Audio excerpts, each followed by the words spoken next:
সোমবার 4 দিনের সফরে যুক্তরাষ্ট্রের মাটিতে পা রাখতেই রাজা তৃতীয় চার্লস ও রানী ক্যামিলাকে বরণ করে নেন মার্কিন কর্মকর্তারা।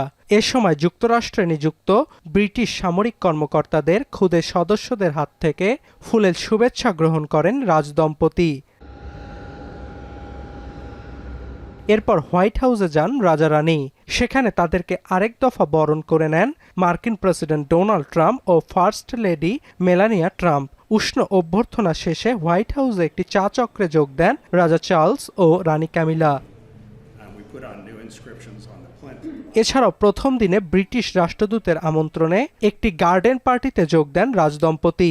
সেখানে যুক্তরাজ্য ছাড়াও ট্রাম্প প্রশাসনের শীর্ষ কর্মকর্তারা উপস্থিত ছিলেন। সফরের দ্বিতীয় দিনে মঙ্গলবার কংগ্রেসে ভাষণ দেবেন রাজা তৃতীয় চার্লস। ইরান ইস্যুতে ওয়াশিংটন লন্ডন কূটনৈতিক সম্পর্ক টানাপোড়েনের মাঝে তার বক্তব্য যোগ করছে আলাদা মাত্রা।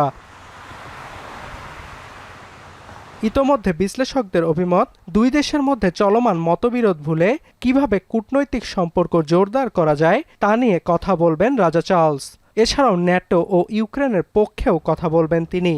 ইরান যুদ্ধ শুরুর পর বেশ কয়েকবার ন্যাটো জোটের সমালোচনা করেন ট্রাম্প।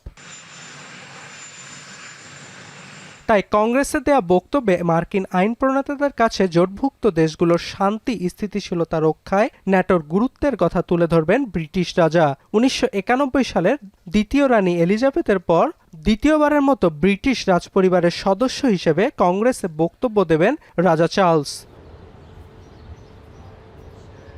তবে রোববার ট্রাম্পের নৈশভোজে হামলার ঘটনার পর বাড়তি নিরাপত্তার চাদরে ওয়াশিংটন। নেওয়া হয়েছে কয়েক স্তরের নিরাপত্তা।